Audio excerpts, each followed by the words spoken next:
السلام عليكم، معكم يوسف واهلا بيكم في فيديو جديد. والنهارده شباب هنكمل سلسله ماينكرافت، ولكن قبل ما نبدا الفيديو انزل تحت اعمل سبسكرايب وفعل زر الجرس عشان يوصلك كل جديد، واعمل لايك ويلا بينا نبدا.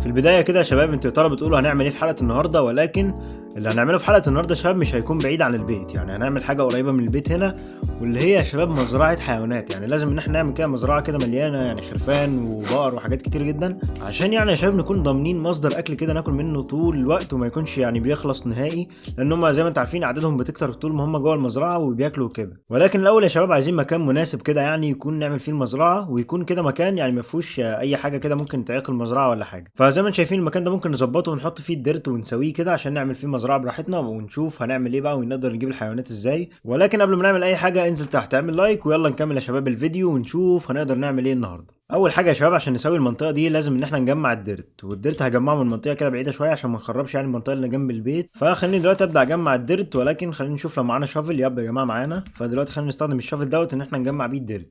دلوقتي زي ما انتم شايفين بيجمع اسرع بكتير، ودلوقتي هنستخدم الشافل يعني ونجمع شويه حلوين، وبعد كده ارجع لكم تاني ونشوف هنقدر نعمل ايه بقى بالديرت اللي احنا جمعناه ده. A few moments later. دلوقتي يا شباب جمعت اللي قدرت عليه، ولكن الشافل اتكسر مني لانه زي ما انتم شايفين كان ستون يعني فضعيف شويه. ولكن دلوقتي خلينا نروح ونشوف لو هنقدر يعني نكفي المنطقه دي كلها بالديرت اللي معانا. يعني زي ما انتم شايفين هي منطقه كبيره برده مش صغيره. فدلوقتي يا شباب خلينا نحط الديرت هنا كده وشوف هيكفي قد ايه، ويعني ممكن نكفي المنطقه دي كلها بالديرت اللي احنا جمعناه ولا محتاجين شافل تاني عشان نجمع ديرت اكتر. معانا يا شباب 49 واحده من الديرت، فخلينا نبدا كده نحط الديرت في الاماكن دي كلها كده ونسوي المنطقه كلها يا شباب بحيث ان هي تكون متساويه ان احنا نعمل فيها المزرعه براحتنا يعني.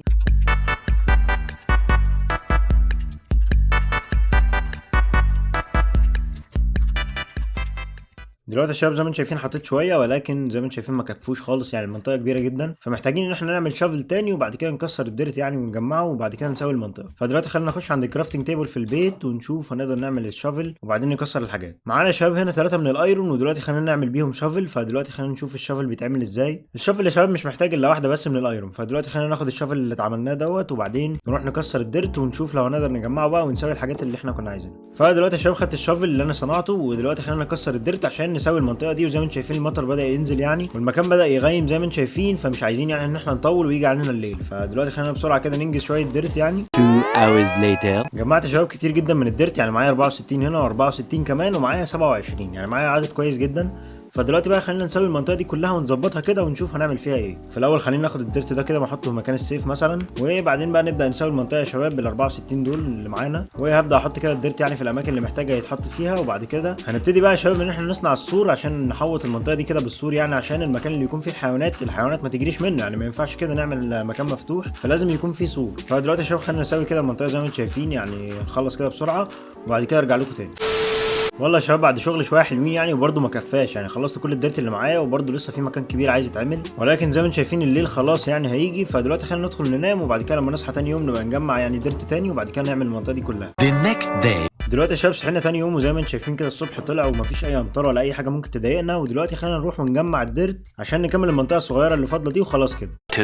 2000 years later. ودلوقتي يا شباب خلصت جزء كبير جدا وخلاص مش فاضل غير حته صغيره يعني. فدلوقتي خلينا نعملها كده مع بعض وكده اعتقد خلاص يعني احنا خلصنا، ولكن هم كلهم يعني لونهم بني كده، ومع الوقت هيكون لونهم اخضر زي التانيين، يعني كلهم ما تخافوش هيكون لون واحد، ولكن هم بس مؤقتا كده عشان هم لسه حاطينهم دلوقتي يعني. دلوقتي يا شباب بعد ما تقريبا كلهم بقى لون واحد يعني فاضل شويه بس صغيرين، المفروض ان احنا يا شباب نصنع سور زي ده يعني كده، ونصنع كمان ابواب عشان يعني نستخدم السور والابواب برضو ان احنا نعمل مزرعه كبيره جدا. ولكن زي ما انتم عارفين السور والابواب محتاجين خشب ومفيش شجر قريب من هنا، فخلينا دلوقتي نروح في الاتجاه ده ونشوف لو اي شجره كده او اي حاجه نكسرها ونعمل منها خشب عشان نصنع منها الابواب يا شباب والسور يعني. لكن زي ما انتم شايفين برضو الليل بدأ يجي، فالمفروض ان احنا ننام الاول عشان يعني الوحوش وكده، وبعد كده ناكل ونرجع تاني نكسر الخشب ونشوف هنعمل ايه بعدها. دلوقتي يا شباب صحيت تاني يوم واكلت يعني الحمد لله، ودلوقتي خلينا نروح نجمع الخشب. وزي ما قلت لكم امبارح يعني ان احنا محتاجين خشب كتير، فدلوقتي خلينا نبدا باول شجره قدامنا ونكسر الخشب بتاعها. خلينا ناخد الاكس كده ونبدا نكسر يعني الخشب ونجمع. جمعت يا شباب زي ما انتم شايفين ستاك كامل من الخشب،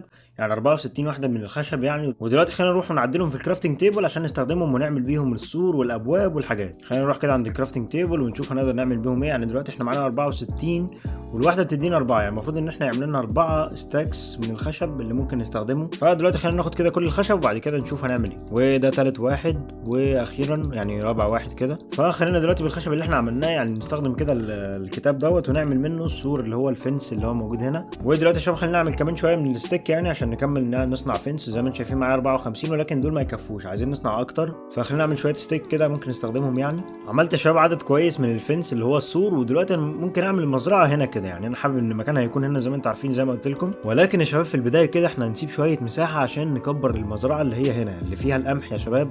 يعني دي محتاجه ان مساحتها تكبر لانها صغيره جدا زي ما انتم شايفين ما فيهاش كتير، فمحتاج ان مساحتها تكبر. فممكن يعني افتح من هنا كده وابدا يعني يا شباب يعني اكسر كده السور واسيب مساحه شويه عشان نكبر المزرعه بعد كده. يعني زي ما انتم شايفين كده فتحنا المكان. ودلوقتي بقى خلينا نكبر السور ونشوف هنعمل ازاي المزارع بتاعه الحيوانات ونكبرها ونخليها يعني مليانه كده حيوانات وموارد وحاجات كتير. دلوقتي يا شباب وسعت المكان زي ما انتم شايفين وخليت السور لغايه هنا كده، ولكن لازم اعمل الارضيه خشب برده زي الارضيه اللي هنا دي كده. فخلينا دلوقتي اعمل الارضيه خشب ونشوف هنعمل بقى بعد كده ايه. هناخد الخشب ده كده ونعمل بيه الارضيه يعني، ولكن الارضيه تحت المكان ده بس. يعني هوريكم دلوقتي انا قصدي ايه. فزي ما انتم شايفين كده يا شباب عملتها يعني وخليت اول 3 مكعبات يعني خليهم كده خشب عشان يدوا برده شكل حلو للبيت. وخلينا نقفل ده من هنا كده. ودلوقتي نبدا يا شباب نعمل المزرعه. اول خطوه يا شباب ان احنا نوسع المزرعه دي، فخلينا دلوقتي نبدا نوسعها كده. يعني زي ما انتم شايفين نحط مكان نزرع فيه، وزي ما انتم شايفين كده يا شباب عملت المكان وزرعت فيه. ودلوقتي خلينا نمد الميه برده هنا كده. بس زي ما انتم شايفين يا شباب الليل بدا يجي، وفي مشكله هنا في البيت يا شباب ان الدنيا ضلمه يعني برده مفيش نور كده. يعني لما الليل يجي بيكون الدنيا كلها ضلمه ومفيش اي نور، فمحتاجين ان احنا ننور المكان. فدلوقتي يا شباب جبت التورش زي ما انتم شايفين كده وخلينا ننور المكان.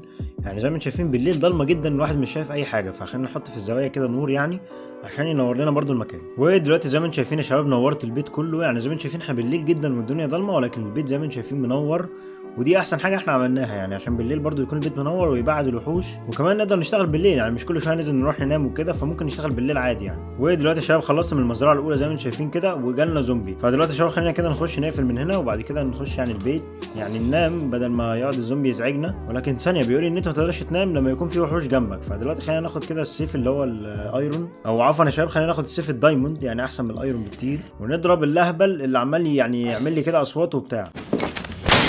ودلوقتي يا شباب ممكن ننام برضه عشان الشغل بالنهار احسن بكتير.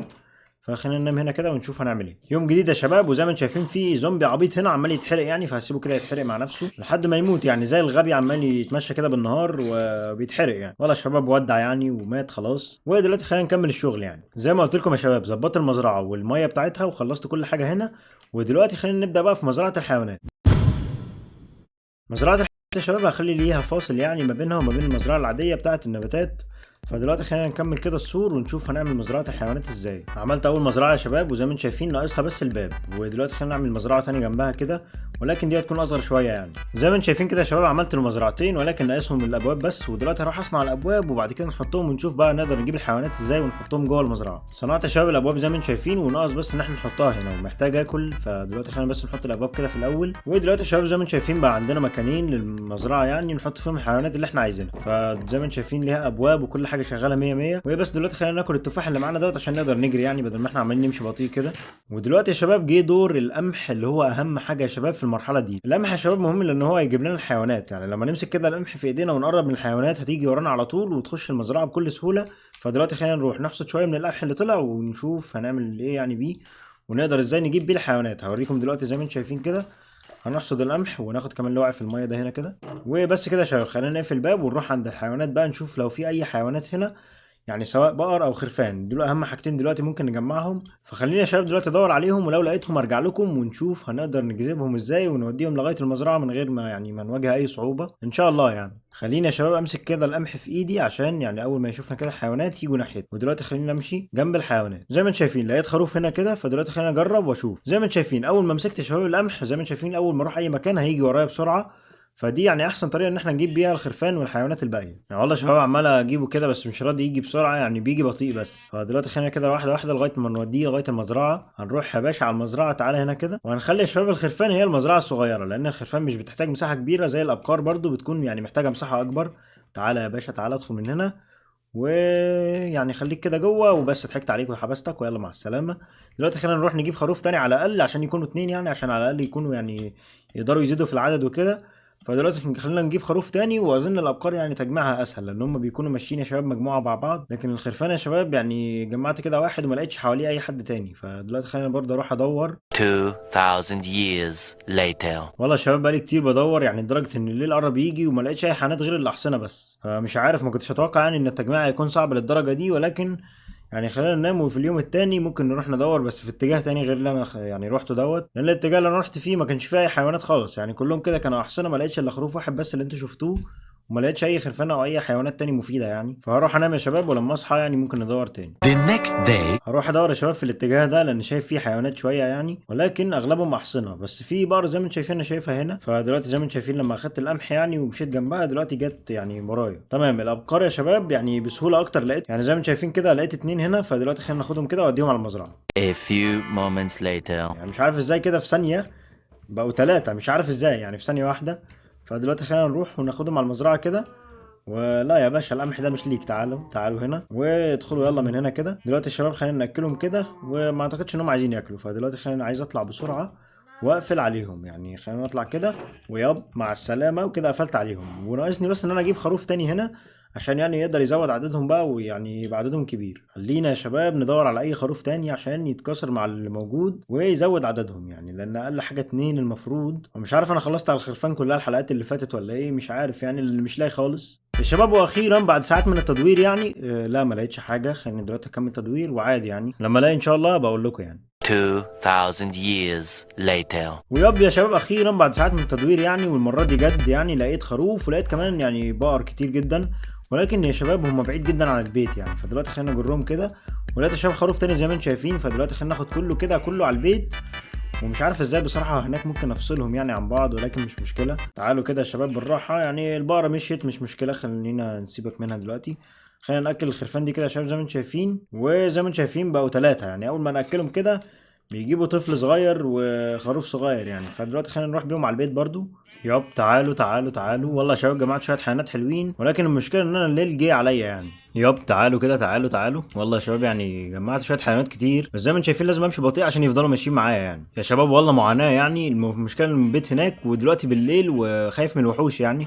ولكن خلينا دلوقتي اجرهم بسرعه واوديهم لغايه المزرعه ونشوف بقى هنعمل فيهم ايه، بس لما الصبح يطلع ان شاء الله. دلوقتي زي ما انتم شايفين وصلنا، ولكن مش عارف هفصلهم ازاي يعني. المفروض ان انا افتح كده عند الخروف ده هنا وادخل الخرفان، لكن مش عارف ازاي هفصلهم. هو يا شباب دلوقتي كلهم دخلوا جوه وقفلت عليهم، بس المشكله ان انا مش عارف ازاي افصلهم، يعني ازاي افصل الخرفان عن البقر مش عارف بصراحه. لكن ما علينا دلوقتي يا شباب، خلينا دلوقتي نروح ننام، ولما الصبح يطلع نشوف ممكن نعمل فيهم ايه يعني. ودلوقتي صحيت زي ما انتم شايفين كده، والصبح طلع زي ما انتم شايفين، ولكن يا شباب زي ما قلت لكم ان هم مش مفصولين عن بعض، يعني المفروض ان احنا كده نفصلهم. 2 hours later. وياب يا شباب اخيرا دي طلعت هي كمان، يعني كسرت واحده من السور هنا وخليتها تطلع، بعد كده قفلت على طول بسرعه. ودلوقتي خلينا ناخد القمح كده امسكه واخليها تيجي ورايا لغايه ما ادخلها جوه هنا يعني. دلوقتي خليها تيجي كده ونفتح الباب، ويلا تعالي كده معانا. ويب عندنا 5 من البقر يا شباب لوحدهم، وكمان 4 من الخرفان لوحدهم. ودلوقتي بقى المفروض ان احنا ناخد الاكل اللي هناك دوت ونروح ناكلهم عشان يعني يكتروا ويبقوا اكتر من كده بكتير. دلوقتي يا شباب اخدت 8 من القمح زي ما انتم شايفين، ودلوقتي خلينا نروح للبقر دوت وناكلهم يعني كده، يعني خد امسكوا كده اكل شويه. والخرفان كمان يا شباب خلينا ناكلهم كده زي ما انتم شايفين. وفي خروف ما اكلش خلينا ناكله كده زي ما انتم شايفين، زادوا والله بقى في خروفين يعني صغيرين، وكمان البقر زاد يعني. فبس يا شباب دي كانت حلقتنا النهارده، اتمنى تكونوا استمتعتوا بيها واستمتعتوا باللي احنا عملناه. لو عجبك الفيديو انزل تحت اعمل سبسكرايب وفعل زر الجرس عشان يوصلك كل جديد، واعمل لايك. وكان معاكم يوسف، ومع السلامه.